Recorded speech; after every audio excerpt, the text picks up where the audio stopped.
Hi, this is Pat Milkey, and I'm going to walk you through how to generate your syllabus from our WIDS software, which is the required way to create a syllabus for Western. So the first thing that you want to do is come to the Faculty Resources webpage, which is located right here. And on the top of that, you're going to be able to find WIDS login. Go ahead and click on that, and that's going to bring you to this screen. Now what you want to do is you want to type in your username and password that you use for all other areas of Western, so Blackboard, email, etc., so that you can get into the software. Once that's typed in, click on Login. That's going to take you to something that we refer to as your home page. Most of you coming into this will not see very many projects on here. I'm a project manager, so I have quite a few. If you do see the project, and when I say project I mean course, you can go ahead and just click on that, and that's going to take you right into that particular course, and you can start working on your project. If you don't, I'm going to go back out to the front, and you know the name or the number of your course, you can go down to this search box and you can simply take that number and type it in. It's a 10-digit number, so they will start with 10 and then there will be 6 additional numbers. So I'm going to type in a 10-digit number here. I'm going to hit search,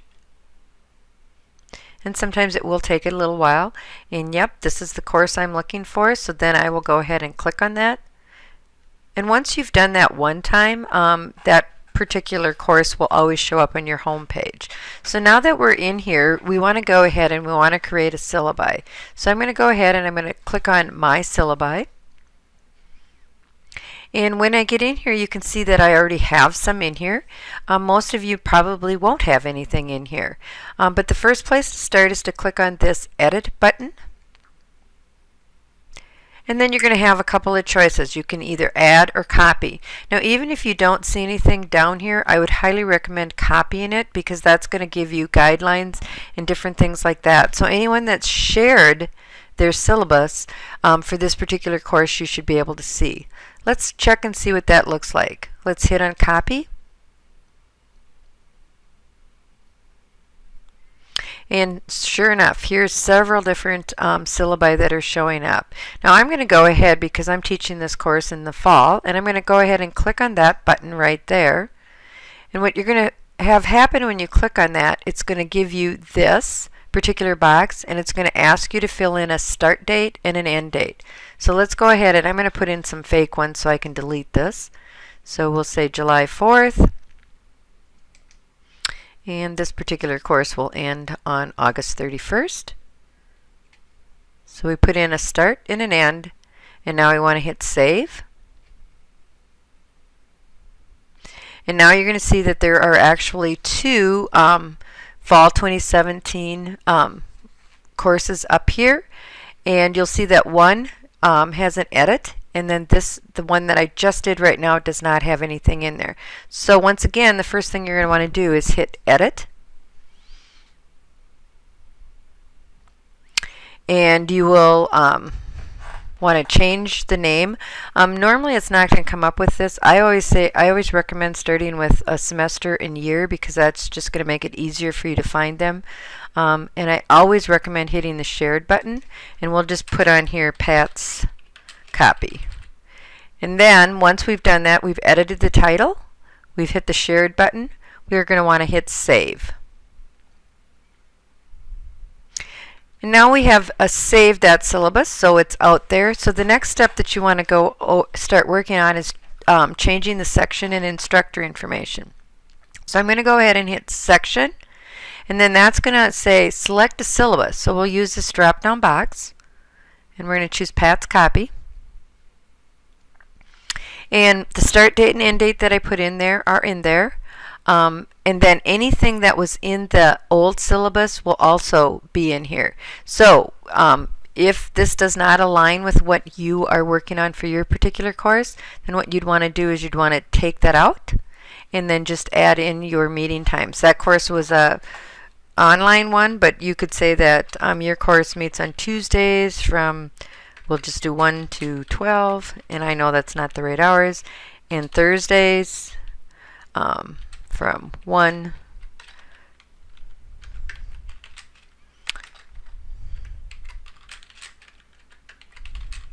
and however you want to do that. So then I always hit save just because I like to make sure that I don't have to redo things. And then the next piece is the instructor information. And here, once again, anything that was in there from the person that you copied it from will show up, so it's probably not right. So the phone number wouldn't be right, the location wouldn't be right, the instructor office hours wouldn't be correct. So you're going to have to fill all of that in, and it's just easy. You could go, well, I'm still in the business division building, but I'm not in J, I'm in H. I could change the office hours, and then once again, when I'm done with that, hit save. So the name and email, even though you're not seeing it right now, will automatically be populated. So when you get ready to export or link that syllabus to your Blackboard shell, you won't have to worry about that. That information will automatically come in there. So the next area that you have to work on is this one, course information, this blue box over here on the left-hand side. Go ahead and click on that. That's going to open this up. You don't have to do anything in any of these areas here. The only area you will want to work on is guidelines. Grading information should be included as a guideline, not here. So go ahead and click on guidelines.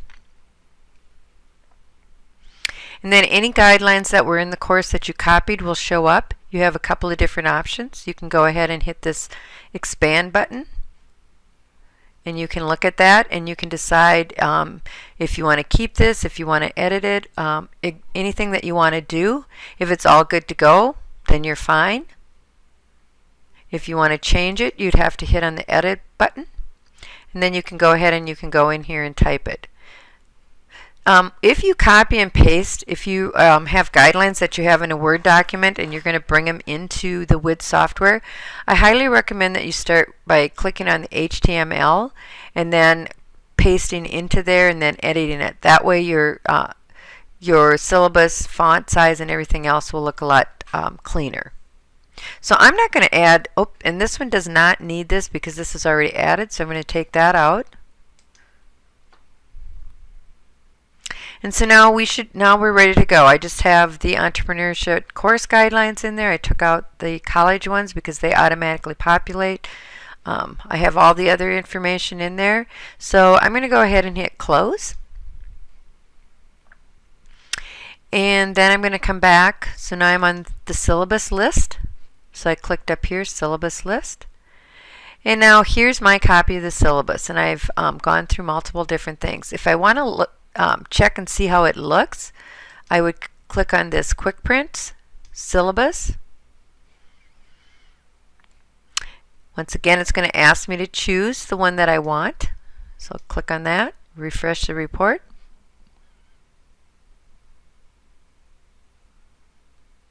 And sometimes this does take a little bit of time if it's your first time working on it, so don't be alarmed if it does take you a little bit of time. And once it's done, this is what you're going to see, and you can choose to export it, but in several different manners. But as you can see, my name came in, my email, phone number, any changes that I made came in, course description, the core abilities, course competencies. These are all required to be in your syllabi, but we didn't have to add those because WIDS takes care of that for us. And then right here are the guidelines. So here are the guidelines that have come in. Assignment guidelines. And then once again, as I said at the end, the required college guidelines will automatically be populated into your syllabus. And you can see that we have academic dishonesty, student withdrawal, ADA, tobacco-free, etc. So if it looks okay to you, you can go ahead and export it as a Word document and save it that way and attach it out in Blackboard, or you can actually link it in Blackboard, which would be another video. But the final step that you're going to have to do once you get done with creating your syllabi, and if it looks okay, is to submit it. So let's go back to the syllabus list, my syllabus list. We're going to hit edit. And the final step that we want to do is we want to go ahead and hit this button way over here on the right hand side. We've looked at it, everything looks good, we're not making any edits. We'll hit submit, and it says submit with college template or submit with custom template. Go ahead and choose college template.